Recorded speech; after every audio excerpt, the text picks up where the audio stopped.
नमस्कार। RP news 29 के साथ आपकी आवाज़ जन जन तक।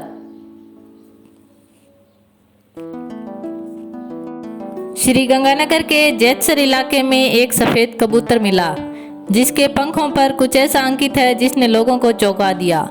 इस कबूतर के पंखों पर अंग्रेजी के डी अक्षर के साथ कुछ संख्या लिखी हुई है। इन सब के साथ इस कबूतर के शरीर पर उर्दू में भी कुछ अंकित है जिसे अब तक पढ़ा नहीं गया है। उर्दू में लिखे शब्दों के कारण इसे पाकिस्तान से आए होने का अंदेशा लगाया जा रहा है। जासूस कबूतर के रूप में देखा जा रहा है। इसकी जानकारी पुलिस को दे दी गई है। पुलिस मौके पर पहुंच गई। यह कबूतर जिले के जैतसर क्षेत्र में गांव 7 बीजीडी की एक डाणी में बन रहे रामदेव मंदिर के पास मिला। Tapovan black fungus care team ने शनिवार तक 7 केस चिन्हित किए हैं। इनकी जांच निःशुल्क की गई। उनको जयपुर और बीकानेर मेडिकल कॉलेज में भेजा गया। एम्बुलेंस का खर्चा तपोवन कोविड रिलीफ फंड की ओर से वहन किया जा रहा है। सारी जांचें डॉक्टर शैलेश गोयल की ओर से की गई। रोगी की सर्जरी का खर्च भी कोविड फंड से वहन किया जाएगा।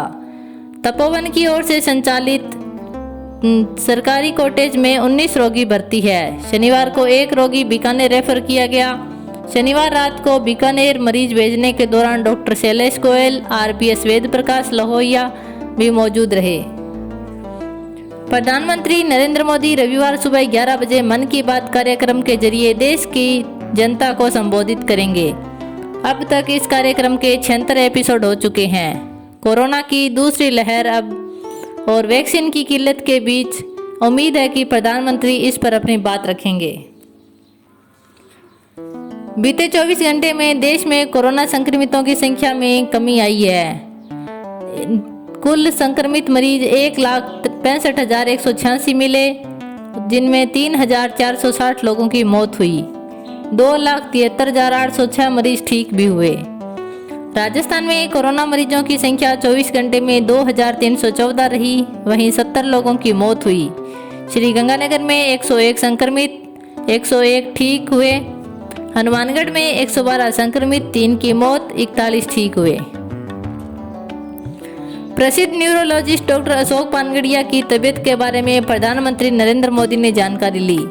मोदी ने इंटरनल हॉस्पिटल की को चेयरपर्सन मंजू शर्मा से बात की और डॉक्टर पानगड़िया की तबीयत के बारे में पूछा। वहीं डॉक्टरों ने पानगड़िया की हालत को अभी स्थिर बताया है। ये उम्मीद जताई जा रही है कि वे धीरे धीरे रिकवर होने लगेंगे। रविवार सुबह परिवार के लोगों ने बताया कि अभी हालत वैसी ही है। कोरोना से अनाथ हुए बच्चों के लिए बड़ा ऐलान। कोरोना की वजह से अपने माता पिता को खो चुके बच्चों के लिए केंद्र सरकार ने PM cares for children scheme का ऐलान किया। ऐसे बच्चों को 18 साल की उम्र तक हर महीने आर्थिक मदद दी जाएगी। 23 साल की उम्र पूरी होने पर उन्हें 10 लाख रुपए एक मुश्त मिलेंगे। ऐसे बच्चों की पढ़ाई का खर्चा सरकार उठाएगी और अगर हायर एजुकेशन के लिए लोन लिया है तो उसमें भी राहत दी जाएगी। लोन का ब्याज सरकार पीएम केयर्स फंड से देगी। साथ ही आयुष्मान भारत योजना के तहत 5 लाख रुपए तक का स्वास्थ्य बीमा मिलेगा। इसका प्रीमियम पीएम फंड से किया जाएगा। कोरोना से जुड़ी रिसर्च में भारत को बड़ी कामयाबी हासिल हुई है। नागपुर की national environment engineering research institute ने कोरोना टेस्ट का आसान तरीका ढूंढ लिया। इससे 3 घंटे में ही RT-PCR जितने सटीक नतीजे मिले।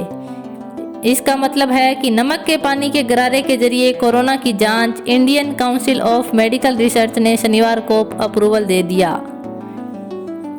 लंबे समय बाद भारत पाक के रिश्तों में सुधार की गुंजाइश नजर आ रही है। पिछले 3 महीने से भारत और पाक के बीच line of actual control firing नहीं हुई है। इसे दोनों देशों के बीच में रिश्तों में सुधार का पहला कदम बताया जा रहा है। ये बात army chief general Manoj Mukund Naravane ने शनिवार को PTI को दिए इंटरव्यू में कहा। सेना प्रमुख ने कहा, बॉर्डर पर लगातार कम होती घुसपैठ और आतंकी घटनाओं से दोनों देशों के संबंधों में सुधार होगा। उत्तर प्रदेश सरकार ने एक बड़ा फैसला लिया है। इस बार प्रदेश में 10वीं बोर्ड की परीक्षा नहीं होगी।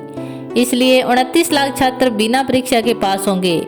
वहीं 12वीं की परीक्षा जुलाई के दूसरे हफ्ते में हो सकती है। 1.5 घंटे में 3 सवाल के सिर्फ जवाब देने होंगे। उत्तर प्रदेश में कोरोना संक्रमण के चलते माध्यमिक शिक्षा परिषद की हाई स्कूल व इंटरमीडिएट परीक्षा 2021 नहीं हो सकी। आमतौर पर ये परीक्षाएं फरवरी और मार्च में होती रही है। Please like, share and subscribe. धन्यवाद।